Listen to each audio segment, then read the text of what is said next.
새벽에는 이 에스더 9장과 10장 말씀을 함께 살펴보기를 원하는데요. 사실 이 에스더서의 전체적인 그 내용을 보자면 어제 살펴보았던 8장으로 마무리를 해도 크게 이상하지 않습니다. 그러니까 앞쪽에서 이 에스더와 모르드게를 소개하고 그리고 중간에 이 하만이라는 유다인의 대적이 나와서 유다인을 진멸하려 하였는데 하나님께서 기가 막힌 방법으로 역사하셔서 이 역전의 역사를 이루셨다라는 내용으로 살펴보면 8장까지 이야기를 함으로써 에스더를 마무리해도 아무런 문제가 없습니다. 그런데 이제 9장과 10장을 보게 되면 구체적으로 어떻게 이 하나님의 역사가 복수가 이루어졌는지 그리고 그 이후에 이 유다인 전체에게 무슨 일이 일어나게 되었는지 이렇게 마치 그 어떤 하나의 영화가 끝나면 이제 그 중요한 사건이 끝나고 그 후에 일어나는 평범한 일상이 어떻게 되었는지를 보여주는 듯한 그런 모습의 내용이 나와 있습니다. 그래서 조금 이제 구체적으로 그럼 어떤 식으로 이 하나님께서 이스라엘의 그 원수를 갚으셨는가 그 내용을 우리가 살펴보길 원하는데요. 앞쪽에 우리가 읽지 않았던 9장 앞부분에 보면요. 9장 1절 아달월 곧 12째 달 13일은 왕의 어명을 시행하게 된 날이라 유다인의 대적들이 그들을 제거하기를 바랐더니 유다인이 도리어 자기들을 미워하는 자들을 제거하게 된 그날에 2절 유다인들이 아하수에로 왕의 각 지방 각 읍에 모여 자기들을 해하고자 한 자를 죽이려 하니 모든 민족이 그들을 두려워하여 능히 막을 자가 없고 5절을 보면요. 유다인이 칼로 그 모든 대적들을 쳐서 도륙하고 진멸하고 자기를 미워하는 자에게 마음대로 행하고 10절 보면 곧 함므다다의 손자요 유다인의 대적 하만의 10 아들을 죽였으나 그들의 재산에는 손을 대지 아니하였더라. 16절 왕의 각 지방에 있는 다른 유다인들이 모여 스스로 생명을 보호하여 대적들에게서 벗어나며 자기들을 미워하는 자 7만 5천 명을 도륙하되 그들의 재산에는 손을 대지 아니하였더라. 여기 공통적으로 나오는 게 뭐냐면 유다인이 누구를 쳤냐면 자기들을 미워하는 자, 유다인의 대적들. 그러니까 유다인이 권세를 얻었고 이제 모든 걸 마음대로 할 수 있는 그런 능력을 갖게 되어서 자기들 마음대로 자기들의 힘을 써서 자기들 마음에 안 드는 사람을 없앤 게 아니라 이 유다인들을 없애려 했던 유다인들을 미워하고 유다인의 대적이 되었던 그 하만의 편에 서 있던 자들 그들만 유다인들이 칩니다. 그러니까 대적들만 공격을 하는 거예요. 이거를 이제 군대에서는 전문 용어로 뭐라 부르냐면 피하 식별을 정확하게 한다 이렇게 얘기를 합니다. 우리 편이 누구고 남의 편 적군이 누구냐. 다윗을 보면요. 다윗이 처음 골리앗과 싸우러 나갈 때 다윗이 기름 부음 받은 이후 첫 번째 싸움이 골리앗과의 싸움이거든요. 골리앗과 싸우러 나갈 때 골리앗이 도발하는 말을 듣고 자기가 나가고자 합니다. 근데 다윗의 이 이제 출전 선언이죠. 내가 가서 골리앗의 목을 따겠다. 이런 얘기를 듣고 다윗을 공격한 사람이 누구냐면 다윗의 형들이에요. 다윗의 형들이 듣고 너가 왜 전쟁을 구경하러 와서 말도 안 되는 일을 하느냐. 빨리 집에 가라. 이러면서 다윗을 공격을 합니다. 근데 다윗이 형들에게는 한마디도 안 해요. 그냥 저 그냥 나가 싸울 겁니다. 형들하고 싸우지 않아요. 사울이 갑옷을 입혀주고 뭘 하려고 그러는데 이제 몸이 무거워서 그냥 자기 돌멩이 들고 나가겠다고. 이 과정에서 다윗은 오직 골리앗과만 싸우지 다른 자기 형제들, 다른 이스라엘 백성들, 자기 동족과 싸우질 않습니다. 싸움을 피해요. 그러나 대적이 되는 블레셋의 용사 골리앗과는 정면으로 맞서 싸우죠. 신약성경 에베소서 6장 12절을 보면요. 우리의 씨름은 혈과 육을 상대하는 것이 아니요 통치자들과 권세들과 이 어둠의 세상 주관자들과 하늘에 있는 악의 영들을 상대함이라. 이렇게 기록하고 있습니다. 그러니까 우리가 누구와 싸우고 있느냐, 우리의 대적이 누구냐, 이게 우리 영적 전쟁을 함에 있어서 가장 중요한 첫 단추예요. 이 이스라엘 백성들이, 유다인들이 아무나 자기네가 이제 권세를 얻었고 자기네가 이제 높아졌으니까 누구나 다 아무나 칠 수 있고 공격할 수 있고 그렇다고 해서 그렇게 힘을 발휘하기 시작하면 사실 이 유다인이나 하만이나 똑같아지는 겁니다. 그러나 그들이 힘을 얻었고 능력을 얻었지만 자기들을 대적하는 그 대적과만 싸우는 것, 그게 영적 전쟁의 첫 번째 모습이에요. 그리고 또 하나, 그들이 이 싸움을 해나가는 데 있어서 아주 독특한 행동을 하나 합니다. 10절 보면 곧 함므다다의 손자요 유다인의 대적 하만의 10 아들을 죽였으나 그들의 제산에는 손을 대지 아니하였더라. 15절 아달월 14일에도 수산에 있는 유다인이 모여 또 300명을 수산에서 도륙하되 그들의 제산에는 손을 대지 아니하였고 16절 왕의 각 지방에 있는 다른 유다인들이 모여 스스로 생명을 보호하여 대적들에게서 벗어나며 자기들을 미워하는 자 7만 5천 명을 도륙하되 그들의 제산에는 손을 대지 아니하였더라. 공문의 내용은요, 어제 살펴본 공문의 내용은 대적하는 자들을 죽여도 된다, 공격해도 된다, 그리고 그들의 처자식들을 다 죽여도 된다, 그리고 그들의 재산을 몰수해도 된다, 이렇게 나와 있습니다. 왕의 공문, 새로 내린 공문에는. 그런데 이 유다인들이 이 일을 진행함에 있어서 그들의 재산에는 손을 대지 않아요. 그 재물을 자기들 걸로 취하지 않습니다. 이건 뭐냐면은 지금 이 싸움이 어떤 싸움인지를 보여주는 거예요. 유다인들이 자기들의 이익 때문에 하는 싸움이 아니라는 걸 보여주는 겁니다. 저 사람들을 없애고 저 대적들을 없애고 저들의 재산을 취함으로써 우리가 더 부자가 되겠다, 우리가 더 높은 자리에 오르겠다, 그런 차원의, 그런 이유의 싸움이 아니라 그냥 순수하게 저들이 하나님의 백성을 멸하려 했기 때문에 하나님께서 복수하시는 것을 보여주는 싸움. 그러니까 이 싸움은 자기들의 싸움이 아니라 하나님의 싸움인 거예요. 이스라엘의 역사 중에 하나님의 싸움을 정말 잘 수행했던 가나안 입성 싸움이 있었죠. 가나안 땅에 들어갈 때. 그때 그 첫 번째 성읍인 여리고를 점령할 때 하나님께서 이런 명령을 하신 적이 있습니다. 여호수아 6장 18절인데요.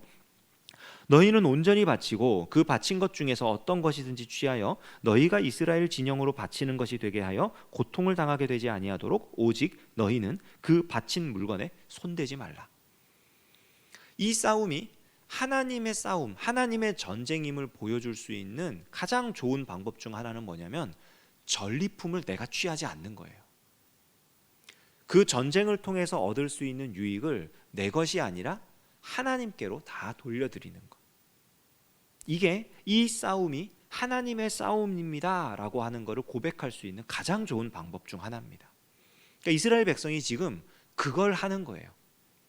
마치 여리고성을 들어갈 때, 물론 이제 역사 속에서는 이 여리고성 싸움에서 이제 그 아간이 이제 몰래 훔쳐가지고 그런 심판을 당하기도 했지만 기억을 하는 겁니다. 하나님의 싸움을 싸울 때, 하나님께서 원수를 갚아주시는 이 전쟁을 수행할 때 우리의 이 사소한 이익 때문에 하나님의 전쟁이라는 사실을 숨기는 것보다 우리가 차라리 큰 이익을 포기하고 이 싸움이 하나님께서 친히 싸우시는 싸움이었다는 것을 고백하는 게, 그걸 보여주는 게 훨씬 더 낫다는 것을 지금 이 이스라엘 백성들이 보여주고 있는 거예요. 당신들의 재산에는 우리가 관심이 없다. 우리가 이익을 얻는 거에는 관심이 없다.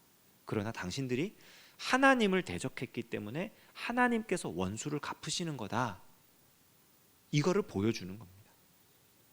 그러니까 이 싸움이, 이 전쟁이 하나님의 일이었다는 것을 고백하는 거죠. 그리고 또 하나, 이 전쟁이 하나님의 일이었다, 이 역사가 놀라운 하나님의 일이었다라는 것을 보여주는 것 중에 하나가요, 이 전쟁이 다 끝나고 나서, 이 불임 일들이 다 끝나고 나서 글을 써가지고 하나 더 보냅니다. 모르드게가 22절에 보면 이날에 유다인들이 대적에게서 벗어나서 평안함을 얻어 슬픔이 변하여 기쁨이 되고 애통이 변하여 길한 날이 되었으니 이 두 날을 지켜 잔치를 베풀고 즐기며 서로 예물을 주며 가난한 자를 구제하라. 이런 명령을 내려요. 그러니까 서로 잘 이제 즐거운 잔치를 열어라 하면서 뒤에 가난한 자를 구제하라, 이런 명령을 붙입니다. 근데 이 명령이요, 언제 주어지는 명령이냐면 이스라엘 백성들이 구원을 얻어서 애굽에서부터 빠져나와서 이제 가나안 땅으로 들어가 살게 될 그 이스라엘 백성들에게 하나님이 율법의 여러 명령들을 하시면서 이스라엘 백성들이 가나안 땅에 들어가 살게 될 때 여호와의 절기, 하나님의 구원을 기념하며 하나님을 예배하며 살아가야 할 그때에 반드시 행해야 될 일 중 하나로 제시되는 게 가난한 자를 구제하는 일이에요. 절기 때마다 그런 얘기를 하고요. 그리고 절기뿐만이 아니라 평소에도 이제 가나안 땅에 들어가 정착해 살게 되면은 가난한 자를 기억해야 한다는 것을 하나님께서 강조하십니다. 신명기 15장 11절, 땅에는 언제든지 가난한 자가 그치지 아니하겠으므로 내가 네게 명령하여 이르노니 너는 반드시 내 땅 안에 내 형제 중 곤란한 자와 궁핍한 자에게 내 손을 펼지니라. 그러니까 구원받은 백성이 기업을 얻어서 살지만 거기에 빈부격차가 생긴다는 거예요. 그때에 나는 부자가 되었고 너는 가난하니까 아유 네가 참 노력을 안 했구나, 너가 참 잘못 살았구나 비난하고 정죄하지 말고 하나님께서 내게 풍성하게 주신 것을 베풀고 나누라는 거예요. 그래서 함께 살아갈 수 있도록, 성읍 중에 가난한 자가 없도록, 모두가 똑같이 잘 살게 되는 게 아닙니다. 부유한 자가 덜 부유한 자에게 나누어 줌으로써 이 일이 가능해지는 겁니다. 그리고 이게 신약 시대에도 사실 이루어졌죠. 사도행전 보면은 처음 교회가 세워지고 사람들이 전부 다 자기 재물을 가지고 와서 내 것이라고 하지 않고 이것을 하나님의 말씀에 따라 분배하고 살아갈 수 있도록 함으로써 그 안에 놀라운 경제 공동체가 생겨버리죠.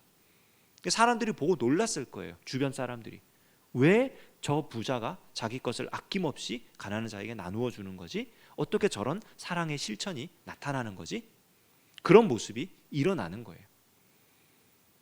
하나님께서 당신의 백성들을 통해서 이 땅에서 우리가 서로 사랑하며 살아가는 존재다라는 것을 보여줄 수 있는 가장 좋은 방법 중 하나가 이런 겁니다. 서로 나누고 서로 구제하는.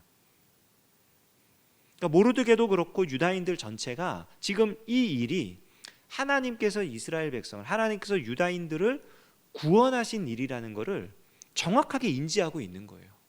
우리의 대적은 우리를 미워하던 자들, 하나님을 대적하던 그들이 바로 우리의 대적이고, 그리고 우리가 그들과 싸워서 이겼을 때 그 전리품은 우리 것이 아니고 하나님의 것이며, 우리가 이렇게 구원을 얻었으니까 함께 잘 살아갈 수 있는, 서로 나누고 도와주고 구제할 수 있는 이런 모습으로 우리가 살아가야 한다.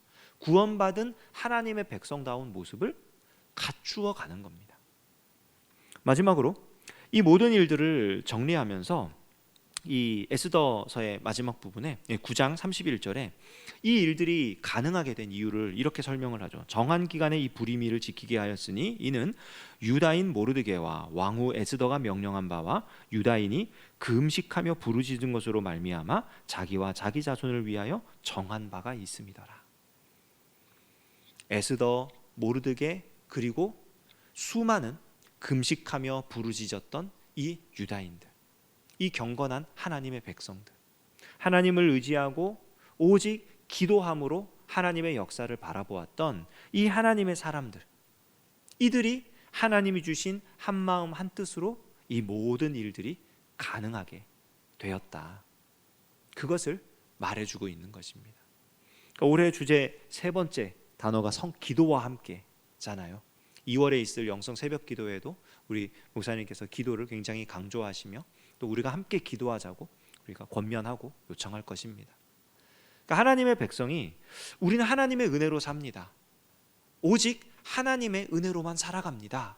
하나님이 도와주셔야 합니다. 하나님 살려주셔야만 합니다.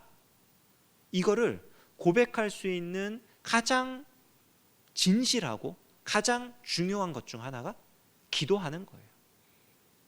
우리가 기도로 나아갈 때 하나님을 의지하는 것이고, 기도로 나아갈 때 하나님의 마음을 알아가는 것이고, 오늘 우리 음력으로 1월 첫날인데 새해 시작하는 날, 영상으로 우리 보시는 분들은 모르시겠지만 생각보다 많이 오셨어요. 우리가 기도함으로 이 새해를 시작하는 너무나 아름다운 모습인 것 같습니다. 에스더서는 기도로 이 모든 일들이 가능하게 되었다, 이렇게 마무리됩니다. 오늘 우리는 기도로 이 한 해가 시작된다, 우리의 모든 것이 시작된다 고백하며 또 우리 하나님의 은혜를 사모하고 또 하나님의 백성으로서 살아갈 수 있는 저와 여러분 되시기를 주님의 이름으로 축원합니다. 기도하겠습니다. 하나님 아버지, 하나님께서 당신의 백성을 사랑하셔서 구원하시고 또 당신의 백성들은 하나님의 마음과 뜻을 알아 하나님의 말씀대로 살아가기로 다짐하는 이 모습들을 우리가 말씀을 통해 또한 살펴보았습니다. 하나님, 우리의 삶 가운데도 그러한 일이 일어나게 하여 주시옵소서. 기도로 올 한 해를 시작하오니 하나님, 우리의 기도에 응답하여 주시고 기도할 때에 우리가 생각했던 것보다, 우리가 기대했던 것보다 훨씬 더 크고 놀라운 하나님의 놀라운 일을 경험하는 올 한 해 되도록 역사하여 주시옵소서. 감사드리며 예수님의 이름으로 기도합니다. 아멘.